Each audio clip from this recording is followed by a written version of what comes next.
Halo semuanya, selamat datang di Inspiratalks. Gue Devrizal. Gue Tasya. Di sini kita akan bahas tentang apa itu mental health, terutama di ruang lingkup pekerjaan ya Tas ya. Oke. Dan ini karena topiknya Gen Z banget, jadi gue pengen tanya, menurut lu Tas, mental health itu apa sih? Yang pastinya kalau misalkan lagi kerja gak mungkin kan dia terus lurus terus ya kan, kayak Iya. pasti dong ada pikiran-pikiran kayak overthinking lah. Tuh. Terus tiba-tiba kayak ngerasa dirinya kok gue gak maju-maju ya dibandingkan teman-teman gue yang I lainnya see. gitu. Itu pasti gue juga pernah mengalami. Oke. Dan Gen Z sekarang kan bisa dibilang kalau menurut orang-orang lain tuh kayak Lebih dikit-dikit aware. nyerah, ya Oh, nggak sih? oke. Kalau kayak dikasih tantangan sama atasannya gitu kan. Heeh. Lu harus ini, tapi kan kalau Gen Z kayak apaan sih gitu. Terus kayak kok berat banget di gua. Jadinya pressure Iya, gitu. benar banget. Karena menurut gue juga sedikit tambahin, kita tuh Gen Z itu lebih aware sama mental health. Jadi kayak apapun yang dirasakan itu benar-benar bisa kita rasain terus diekspresiin gitu. Itu kalau Gen Z. Makanya kadang ada yang namanya pressure dan lain-lainnya itu yang mungkin bagi gen atas kita milenial itu merupakan sebuah tantangan yang harus di overcome. Iya, benar. Tapi kalau bagi Gen Z itu kayak lu harus dirasain dulu gitu. Iya, benar. Oh. Lu harus dirasain, didalemin dulu baru tuh bisa. baru bisa untuk mengovercome itu. Nah, tapi kalau dari sepengalaman lu nih, mental health ini bener-bener meng-affect diri lu, memberikan efek yang dampak yang bagaimana Kalau di gua dunia pernah, pekerjaan ya? di dunia pekerjaan gua, karena gua ini ya bisa dibilang sosial media gitu ya. Iya. Apa namanya, bisa dibilang gua yang Megang sosmed. Iya, pegang sosmednya Kreatif. gitu kan. Dan beberapa sebelumnya gitu ya, beberapa ada media yang gua pegang. Pasti yang namanya kayak apa ya, bisa dibilang kalau atasan minta ini itu kan apalagi media harus cepat banget. Iya. Detik itu juga lu harus lakuin. Kalau misalkan ada revisi, lu langsung kerjain, harus hari itu juga gitu kan. Wow. Jadi kalau di gua sendiri pernah ngalamin kayak gitu. Kayak tiba-tiba gua dari rumah nih, misalnya dari rumah. Gua ngerasa kayak, oke, gua ngejalannya hari ini harus dengan senyuman gitu kan. Betul. Kayak apapun lu hadapi gitu kan. Tapi kan belum tentu dong. Tiba-tiba di kantor gitu kan, baru nyampe duduk langsung kayak atasan, Tasya lu gini. Gila. Gua langsung kayak, hah? Tolong bisa nggak sebentar gitu. Satu-satu Kan. gitu. Iya, gue pernah kayak gitu. Gue pernah banget ngalamin. Terus kayak sampai gue kalau misalkan ini kita ngobrol ya. Iya, kita ngobrol. Pernah juga dong gue ngalamin yang kayaknya nangis. Gue pernah dong. Kayak untungnya ada partner gue, teman-teman gue juga gitu kan. Kayak gue bercerita juga, iya dong. Gitu kan. Kan kamu kalau misalkan gue pendem sendiri. Iya. Bisa gila juga dong gue. Benar, Jadi ya gue kasih juga ke teman-teman nanya juga dong ke teman-teman, sharing juga ke teman-teman gue. Kok begini banget ya gitu kan. Ini harusnya gue gimana nih gitu kan. Gue bisa dibilang minta pertolongan juga gue gitu kan. Akhirnya gue dapat penjelasan dari mereka yang bikin ya udah gitu kan. Otak gue jadi cemerlang lah gitu tercerahkan, kan. Tercerahkan sama mereka. Jadi ya logo sih gue. Karena gini, setahu gua kalau di media itu berarti kan namanya media ya, berita gitu. Dia tuh akan tiap menit, tiap detik tuh akan ada selalu gitu. Makanya ketika lu harus ngecek terus dan atasan lu ngasih pressure buat kayak update itu yang kayaknya nggak kebayang gitu bagi gue yang belum pernah kerja di media gitu. Makanya gue nanya langsung ke temen gue, Tasya, yang memang pernah kerja di media tuh segimananya sih pressure-nya gitu kan. Tadi udah dijelasin. Nah, yang gue pengen tanya sekarang adalah coworker lu dulu, partner lu dulu itu pernah mengalami hal yang serupa juga gak? Dan apakah akhirnya mereka sharing juga ke lu atau gimana? Pasti, teman-teman gue sebelumnya juga pasti mereka juga dengan pressure dari atasan mereka masing-masing juga pasti pernah mengalami. Karena emang ya lu bilang tadi gitu kan, di media itu emang ya bisa dibilang 24 jam. 7/24 jam. Bukan 1/24 jam, tapi 7/24 Sabtu Minggu pun pasti ada berita. Pasti ada berita. Gak mungkin gak ada. Gak Bisa dibilang selowong-lowongnya gitu kan, tapi pasti ada gitu kan. Kan kita gak bisa direncanain dong berita gimana pun. Tiba-tiba ada kecelakaan, mana mana mungkin Iya. kita rencanain gitu kan. Iya, itu Kita sih harus mau breaking segimanapun gitu kan, Oke. jam 12 tank pun ya harus tetap gitu. Ya pasti ada, teman-teman gue juga pernah ngalamin kayak gitu ya, sharing kita semua gitu kan. Apa namanya, kayak lu kenapa kita jadi sharing, kita jadi satu, terus kayak ya dari situ ya apa Jadi namanya, masing-masing tahu struggle-nya gitu iya, ya, dan struggle-nya juga kita tahu semua. Terus kayak saling kasih tahu, saling support. satu sama lain semua. Karena kan bisa dibilang coworkernya ini adalah teman seperjuangan gitu ya Iya, dalam bekerja gitu. Iya. Dan setahu gue di mental health ini ada beberapa fase-fasenya gitu. Yang pertama tuh kayak ada stres, ada burnout, ada anxiety, lalu tekanan kerja juga mempengaruhi kan, dan lain-lain gitu. Nah, yang pengen gue tanyain adalah karena gue juga merasakan gitu yang namanya anxiety, yang dimana cemas gitu, dikit-dikit tuh kepikiran, overthinking. Nah, menurut lu anxiety, cara lu mengovercome anxiety ini gimana sih? Cara gue nge-cover Iya. anxiety. Ngelewatin anxiety, kecemasan ini gimana? Caranya lu? Dulu sebenarnya kalau menurut teman-teman gua adalah orang yang gak kelihatan anxiety-nya. Dari luar tuh nggak kelihatan? Iya, Wow. dibanding mereka. Oke. Padahal di balik itu, setelah gue kayak sharing sama mereka, coy, gue juga anxiety dong. Gak mungkin gue enggak gitu loh. Iya. Kayak ya udah, setelah kayak misalkan kalau misalkan ada dari apa namanya atasan gue tiba-tiba ngomel gitu, Tasya lu tuh salah, ini kenapa bisa begini gitu kan, ukuran atau apa ini salah kayak gini. Oke, langsung gitu emang oke gitu kan, apa namanya, sepersekian detik gue kayak kepikir kayak anjir gitu. Gak mungkin dong kayak begitu. Agak aduh, Iya, ngadeg gila agak gitu lah. Tapi kan dari situ langsung dong, Oke, gue langsung. langsung berubah menjadi memang gitu. mode Tasya kerja gitu kan. Jadi kayak sebisa mungkin gue nggak memperlihatkan kepada orang lain dia sebenarnya anxiety gue. Oke. Tapi di balik itu gue juga anxiety kok. enggak kayak yang ya udah kita jalanin, enggak gitu. Tapi ya gitu, mau gue sestres apapun, ya mau gimana kan, itu juga pasti. Namanya juga udah tuntutan kerjaan. Betul. Terus harus gue juga harus tanggung jawab juga kan. Betul. Jadi ya udah gitu, gue kerjain.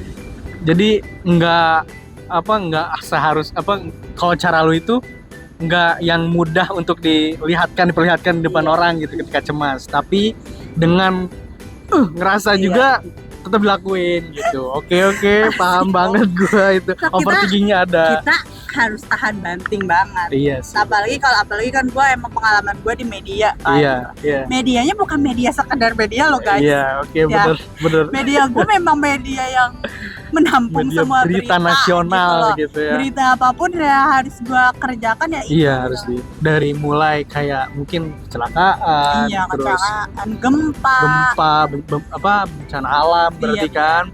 Terus KDRT bisa juga kan ya, sering selingkuh. Iya, selingkuh, bisa korupsi. Nah, gue semua yang menerbitkan itu. Jangan salah, gue bukan hanya sekedar menerbitkan, karena emang gue pegangnya di sosial media kan. Betul. Tapi bukan gue yang menerbitkan semua itu, tapi gue juga yang mencari beritanya. I see. Jadi kayak gue harus nyari dulu nih apalah nih yang hot news nih. Iya, di sosial media lagi rame apa sih sebenarnya, lagi diperbincangkan tuh apa. Nah itu gue cari dulu sumbernya benar atau enggak di berita. Gitu kan. Kalau misalnya benar, gue harus request dulu gitu kan, ke redaksi, yang bikin si berita itu. Baru gue request, udah kayak gitu barulah gitu kan. Gue juga yang bikin desainnya gitu kan. Desain untuk terbit di Instagram di sosmed, di TikTok, di Twitter juga kali ya. Iya. Oh, berarti karena lu yang megang sosmednya, ada tim khususnya juga buat yang ke lapangan jadi reporter kayak gitu ya kan? Iya. Oh, nah kayak kemarin misalkan fenomena tahun baru atau lebaran itu pasti ramai banget tuh berita kan, kayak kemacetan kayak gitu. Jangan kan tahun baru deh, kemarin bola. Wih, timnas. Bola, coba yang nonton timnas itu, gue juga kalau misalkan dulu ya, gue juga manteng gitu loh, misalnya gue bisa kemarin main jam 8, bisa gue belum pulang dulu tuh jam 8 di kantor, karena harus sampai selesai dulu timnas itu. Match itu. baru gitu kan, gue baru bisa balik. Itu pun bukan sekadar beritanya, sekadar timnas kalah atau gol gol timnas 1-0 atau enggak, karena itu jadi kita harus melihat dulu seperti bisa 1-0 kita bikin berita. Setelah itu misalkan Ivar cedera, kita bikin berita lagi. Oh, jadi emang kayak seakan-akan lu nonton full match-nya juga. Iya, I see. Karena kan di tim gua itu ada juga yang turun ke lapangannya, reporternya. Nah, jadi kita bisa enggak dong, main bola juga. Dia anak timnas. Enggak dong. Jadi bisa mereka juga ngasih tahu gitu loh. Di sana siapa aja yang datang. Misal kalau untuk gua kan megang juga di selebritasnya. Oh, jadi apa tuh kalau megang selebritas? Kalau selebritasnya itu kayak misal Rizky Bilar nonton bola bersama Lesti Kejora dan anak-anaknya, itu juga dibikin berita. Iya, jadi bisa naik viral gitu ya kalau artis nonton juga kalau kan. Kalau artis nonton juga bisa bikin kayak gitu. Terus apa lagi? Nah, karena kan yang jadi bikin ramenya si bola ini adalah timnas main ini. Biasanya kalau di GBK itu kan berpuluh-puluh ribu dong biasanya nonton kan, dan itu tuh pasti berita tuh nggak dari satu TV berita nasional kan, pasti dari banyak juga. Nah, pernah nggak sih lu ketemu juga sama tim berita nasional yang lain gitu, dan akhirnya ngobrol dan sharing gitu? Pernah nggak sih lu ketemu? Pernah. Kayak waktu gue lagi nonton bola. Karena lagi libur, jadi gue kayak pengen ya udah gue nonton bola langsung di GBK-nya. GBK-nya. Temen gue pun ada gitu kan di media lain. Jadi kita sharing kalau misalkan, untungnya gue lagi libur ya itu. Jadi gue sharingnya sama teman gue kayak, nih kalau misalkan kita masuk kita disuruh nih sama atasan kita gitu kan. Kayak lu harus lihat ya 20 tuh main 90 menit tuh lu harus lihat, harus ada celah yang kayak misalkan bisa dijadiin berita media gitu. lain nggak mainin nih. Kita harus ada celahnya yang itu bisa viral gitu nantinya. Yang bisa jadi pembeda juga gitu ya. Iya benar. Kan pasti dong kalau misalkan timnas menang, semua media mainin itu. Iya pasti menang. Tapi kan kita harus lihat juga dari ada celah apa nih kalau yang kayaknya ini bisa di viral gitu. Oh, I see. Jadi bukan hanya menonton tapi memperhatikan juga ya di mana celah kita sebagai megang sosmed di media gitu untuk bisa kita up gitu. Benar. Wow, itu sih benar-benar 24/7 sih, jujur. 24/7, jangan salah. Kalau libur pun, kalau misalkan tanggal merah pun, kita gantian dong libur ya. Wow. Nggak kayak misalkan tanggal oke kita libur semua kan. Nggak mungkin. Tetap harus ada salah satu yang standby gitu ya. Benar. I see. Berarti kalau kayak gitu, gue nebaknya tuh ada dong fase burnout-nya lu di kerjaan itu. Karena lu 24/7. Iya, ada banget. Jangankan 24 seminggu ya. Sehari pun gue bisa merasakan yang misalkan Senin gue lagi tenang nih gitu kan.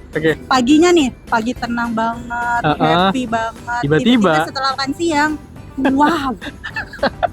Gue nggak tahu, gue nggak bisa memprediksi 5 menit ke depan akan gimana gitu. Kalau misalkan gue di berita gitu kan, kalau misalnya gue pegang sosial media beritanya itu nggak bisa nggak bisa kayak seminggu gue tenang-tenang aja nggak bisa. Karena kebayang banget 24/7 mantengin berita, mantengin apa yang terjadi di dunia gitu. 5 detik ke depan kita nggak ada yang tahu bakal ada berita apa kan.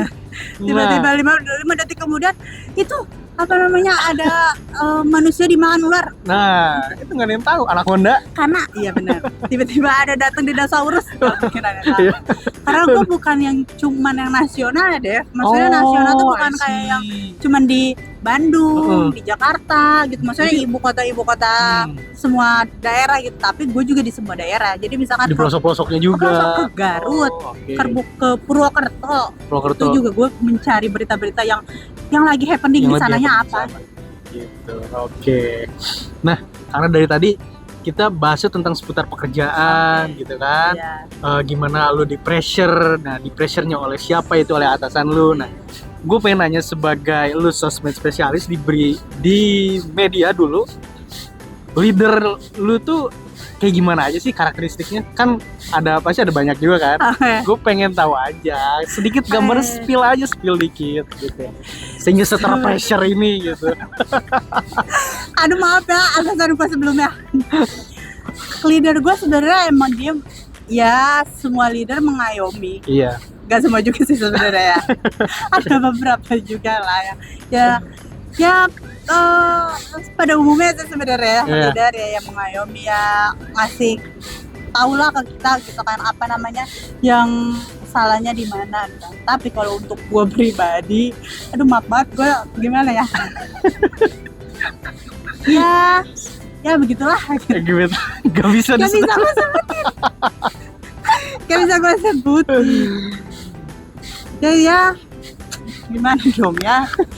Gue mencari kata-kata halus dulu. Kata-kata halus dulu. Karena nggak usah secara detail kan gue bilang spill dikit aja gitu. Spill dikit aja. Best aja. Bestnya sarkastik kalau gimana tuh? Ya best lah pokoknya best aja. Itu yang lo alami gitu ya, dan itu yang terjadi gitu ketika lo megang di media kemarin. Nah, tapi menurut lo leader, pemimpin, atasan yang ideal tuh gimana sih bagi lo? Menurut gue untuk seorang sosial media ini. Sosial media dan itu seperti seakan-akan ketika lu menjadi leader nanti tuh lu akan bagaimana sih? Okay. Dari sini pertanyaannya. Pertama, dia harus ngerti sebenarnya apa itu sosial media.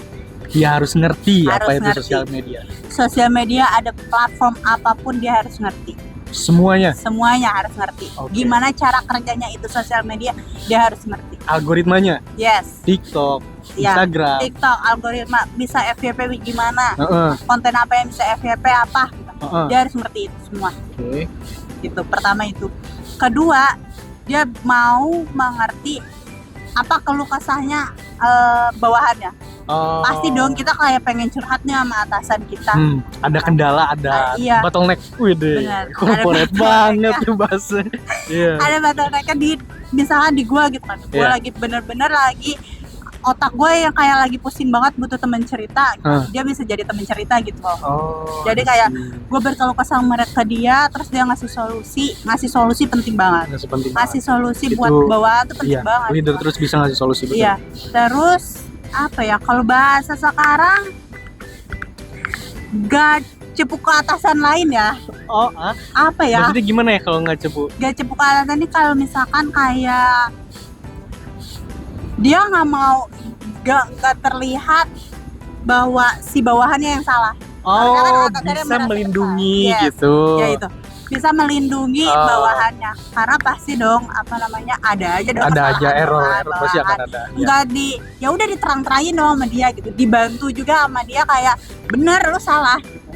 I see, tidak mematikan karakter gitu ya. Mematikan karakter bawahan tuh tolong ya para atasan. Jadi untuk gua ya itu untuk kemarin Iya, karena sejatinya idealnya ya leader itu harus, karena kan bawahan itu bagian dari tim lu gitu. Bagian dari tim lu. Jadi sebagai leader lu juga harus bisa melindungi mereka, menjaga gitu kan. Menjaga mereka. Selain mengayomi, membantu tumbuh, ngajak grow, lu juga harus bisa menjaga gitu kan maksudnya. Paham. Dan diskusi sih. Diskusi sesama ya tim lu gitu. Jangan sampai ntar ada miskom misalnya meeting besar. Bawahan lu ngomong gini, tiba-tiba kata atasan lu, lah enggak gitu dong harusnya. Tolong hindarin miskom seperti itu. Ketika forum gede gitu ya. Adanya diskusi terlebih dahulu. Yang salah tuh memang salah diri sendiri, tapi kan yang jelek untuk di mata orang lain divisi lu bisa jadi satu tim lu gitu kan. Satu karena tim pasti akan jelek itu dinilainya gitu kan. Jadi yang pengen gue tanya sekarang adalah gimana cara lu menjaga kestabilan mental health lu itu di gempuran 24/7 mantau media gitu. Gimana? Pertama, gua kalau misalkan pasti dong kalau Gen Z ini kan urusan rumah bisa aja sih bawa ke urusan kerja, ya nggak sih? Bisa banget kayak gitu. Jadi gua memilah dulu nih gitu kan. Yang di rumah ya udah gua singkirin dulu. Sebisa mungkin gua nggak mikirin urusan rumah bagaimanapun itu gitu kan. Gua singkirin, gua fokus dengan kerjaan gua. Setelah itu gua mulailah produktivitas gitu. Kayak bawaannya dan dari diri guanya tuh kayak ini bukan beban loh gitu. Oke. Ini bukan beban, lu udah memilih kerjaan lu ini, lu sebagai di sini tempat lo ya ini gitu kan. Passion lu ini, bisa dibilang kan kata Gen-Z ya passion lu gitu. Iya, passion lu ini ya udah, lu harus kerjain, lu lakuin dengan segala konsekuensinya. Yes. Oke, I see. Udah gitu ya gua ngobrol sama teman-teman gua. Karena itu jujur ya kalau di gua pribadi itu sangat ngaruh banget. Kayak mood lu yang tadinya lagi benar-benar turun banget, di bawah 50% lah bisa dibilang gitu kan. Setelah lu ngobrol, setelah lu ya bercengkrama sama teman-teman, sharing nongkrong gitu apapun maksudnya. Itu sekedar beli kopi bareng. Iya, beli kopi bareng jam istirahat. Jam istirahat gue di jam 12. Jam 12. Oke. Itu ya gue gue sharing sama teman-teman gue, ya itu bikin gak mumet lah otak gue gitu. Oke, I see. Berarti dengan ngopi bareng, bahkan jam istirahat juga itu bisa jadi after hour office juga bisa after nongkrong. Office juga bisa nongkrong dulu sebelum pulang misalkan kayak dulu kan gue anak kereta banget nih guys. Gue anak kereta banget. Iya. Jadi ya daripada gue sedesek-desekan gitu kan pas banget di jam pulang, ya gue nongkrong dulu sama jadi sengaja dulu ngabisin waktu dulu gitu. Gue ngabisin dulu waktu makan sama teman-teman gue gitu kan. Mereview lah hari itu apa yang telah terjadi gitu kan. Mereview. Jadi ya itu, gue juga di situ kayak oke gitu kan. Jadi ya lebih seger lah gitu. Oke. Jadi kayak itu salah satu cara yang efektif juga buat menghindari berdesak-desakannya di kereta kan. Iya benar. Jadi karena dengan itu dia mencoba untuk nongkrong dulu sama temen-temennya gitu. Itu biasanya malam jam berapa udah mulai oke buat lu pulang gitu naik kereta? Jam 7? Jam 8. Wow. Itu masih di perjalanannya perjalanan sampai rumah jam 10 nyampe. 24/7. Dan nyampe jam 10 lu tetap mantengin juga media. Iya. Jangan salah guys, dulu gue di kereta pun gue mantengin. Di kereta pun? Yes. Wow. Jalan balik kan nih. Susah nggak ada sinyal kan? Iya biasanya. Iya. Gue mau nggak mau sebisa mungkin gue mantengin. Terus kalau nggak ada sinyal? Hotspot pak sebelah gitu? Enggak dong. Gila lu. Dulu tuh gue ya kalau bisa kilas balik seorang Tasya tuh dulu jam 3 subuh gue bangun loh. Jam 3 subuh? Yes. Buat mantengin berita. Jadi laptop ini ada di samping gue. Jadi gue tidur bareng dengan laptop yang nyala itu. Ya. Berarti kan katakanlah tidur kan pulang jam 10, katakanlah jam 11 atau jam 12. Ya. Tidur cuma 3 jam. Nah itu selang 3 jam itu apa yang terjadi di dunia gitu kan. Kan itu yang dipantengin kan. Apa yang terjadi di dunia gue gak tahu kan gue gimana. Jadi bisa loh waktu itu gue pernah ada kejadian kayak jam 12 gue tidur. Dan itu tuh bukan gue yang gue tidur, bukan. Tapi ketiduran. Capek. Karena ya udah kayak udah semua energi keluar gitu kan di hari itu gitu kan. Terus udah kayak gitu jam 3 bangun, ternyata di jam 12 malam itu ada kejadian gempa bumi. Wah. Terus pas tidur gak ngerasa gitu? Ya enggak dong. Karena bukan di gua, maksudnya bukan di daerah gua gempa buminya. Di daerah lain. Dan itu ternyata gede gitu loh. Magnitudenya gede tuh. Yes. Itu gua ternyata di dar-dar sama atasan gue di telepon, di chat.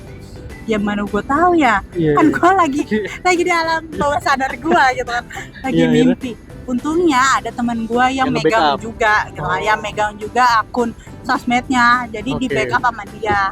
I see. Untungnya ada teman partner memang. The best banget. Terima kasih partner Tasya. Terima kasih teman-temanku kemarin. Terima kasih ya. Karena memang saling backup tuh memang perlu banget. Karena ketika pun temen lu lagi nggak bisa juga, lu juga bisa nge-backup dia. Iya, benar. Harus gitu. Saling backup tuh benar. Makanya bisa ada 2-3 orang ada untuk megang sosmed, apa bisa lebih? Sebenarnya harusnya lebih ya. Harusnya lebih. Karena kalau di media gua ini dibedain untuk yang pegang IG-nya, pegang Facebook-nya, pegang Twitter-nya. Terus pun ada yang kayak misalkan bikin videonya pun itu dibedain. Jadi ada buat video reels gitu, untuk yang bikin video reelsnya di YouTube-nya itu dibedain.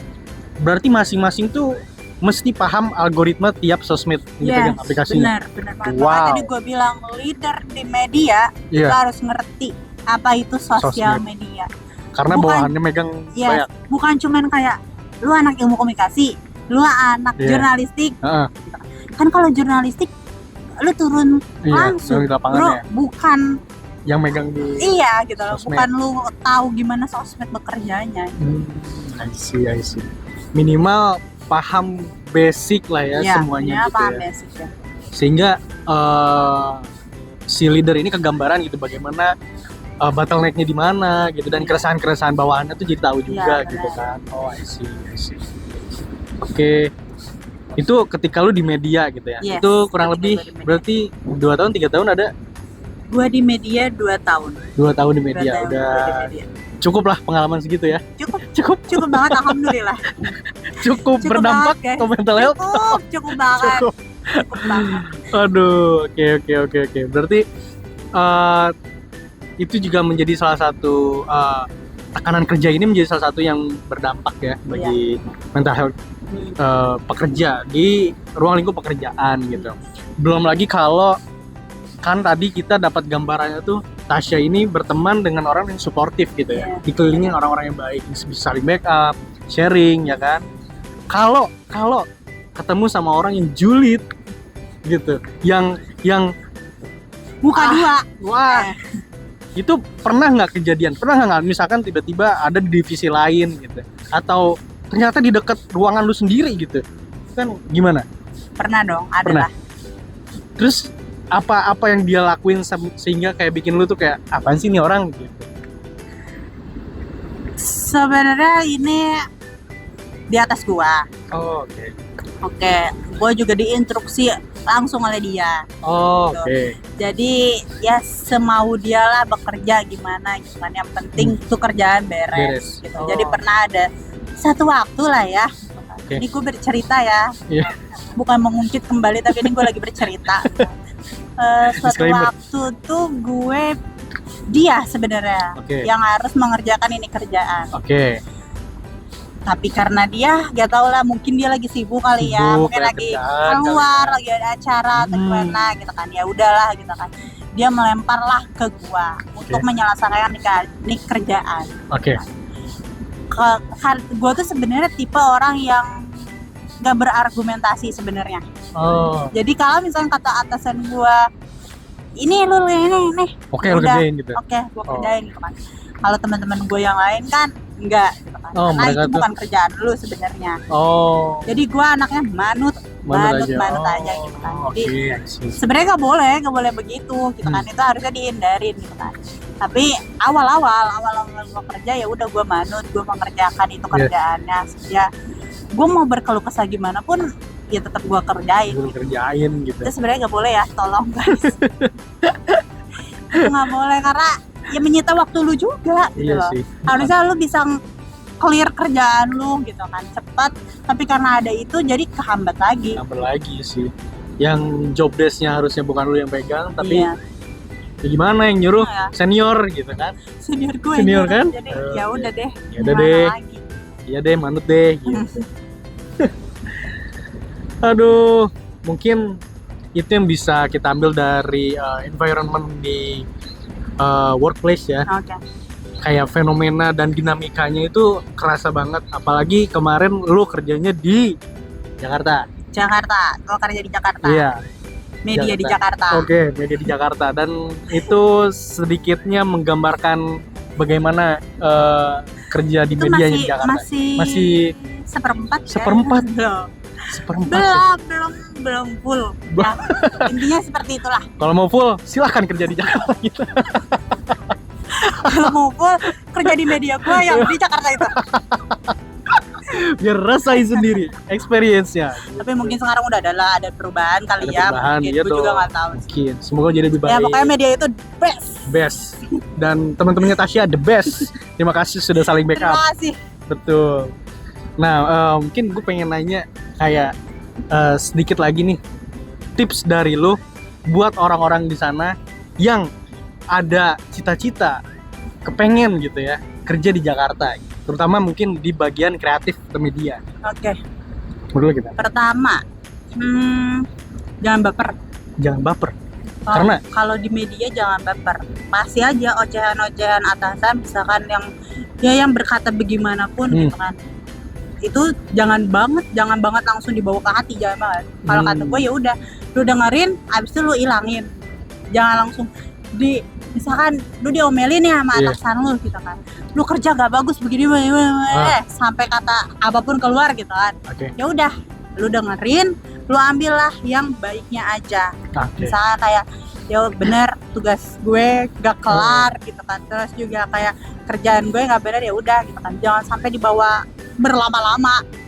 Malah harusnya ya udah itu jadi buat kita improve lah ya. Iya, buat kayak ya udah gitu, emang ya udah gitu ya, lu juga harus kerja. Wajar lah kesalahan gitu kan, mungkin karena nanti baru, mungkin kalian baru gitu, nggak apa wajar banget. Iya, kalau untuk baru-baru wajar banget. Iya kan. Tapi kalau udah sebulan hilangin deh.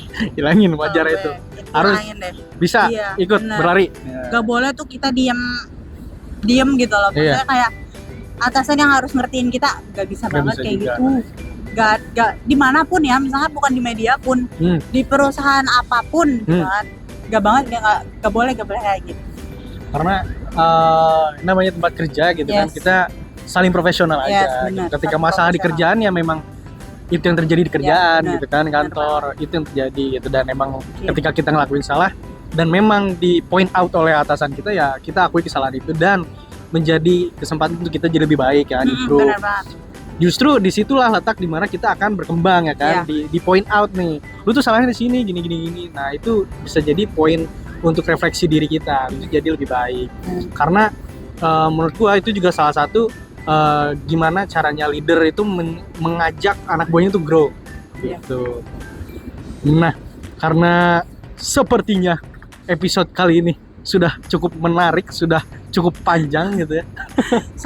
Cukup semua terkeluarkan. Semua terkeluarkan, dan di sini ada experience-nya temen gue ini di media kemarin, dan gue sangat menemukan banyak insight baru gitu. Terima kasih. Coba apa? Banyak pressure-nya. 24/7 sosmed, berita-berita nasional. Oh, kalau berita nasional emang khusus berita nasional aja atau kadang ada berita internasional yang wah banget lu up juga? Jadi kalau di media gue ini dibagi-bagi sebenarnya. Jadi kayak nasional, kalau nasional berarti ngeliput yang Indonesia, Indonesia gitu kan. Aja. Kalau misalnya ada juga internasionalnya, sportnya juga ada. Sportnya juga ada. Juga misalkan kayak selebritasnya juga ada. Jadi dibagi-bagi, memang dibagi-bagi sih per subjek itunya tuh dibagi-bagi. I see. Kirain karena berita nasional khusus Indonesia aja. Kalau nasional khusus Indonesia. Oh, internasional pun ada. Internasional pun ada. Tapi gue juga di situ kok. 24/7 nasional dan internasional. Semua guys, semua. Nasional, internasional, sport, terus selebritasnya gitu kan. Belum yang daerahnya. Jadi mencakup itu semua. Bener banget kan, maksudnya gue merangkum itu ternyata 24/7 semuanya kan, semua di handle gitu. Pokoknya yang jadi anak sosial media di media gitu kan, di media tau lah ya, media di Jakarta gimana.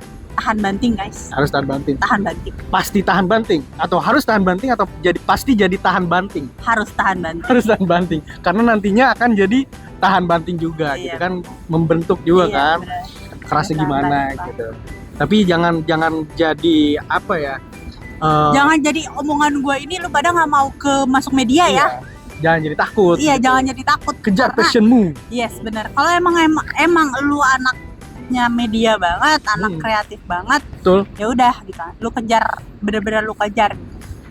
Karena setahu gue kalau di kreatif ini artinya kan kalian ini memiliki ide yang luas, yang abstrak gitu ya, dan bagaimana kalian mengekspresikannya gitu. Itu anak-anak kreatif gitu. Kalau yang di bidang kreatif itu kan lebih ke mengikuti sistem, by system. Orangnya tuh kayak senang dengan aturan, mengikuti aturan gitu. Nah, kalau orang-orang kreatif ini memang perlu orang-orang yang berani, yang bisa mengekspresikan diri gitu. Jadi jangan sampai challenge obstacles tadi itu malah bikin kita ngedown. Tapi kita harus overcome dan kejarlah passion kalian tetap. Oke, Baik, terima kasih Tasya Sama-sama, atas sharingnya di episode kali ini. Di Inspirator kali ini kita bahas mental health, Gen Z, dan lain-lain. Next, kita akan bahas apa lagi ya? See you di Dadah. next Inspirator.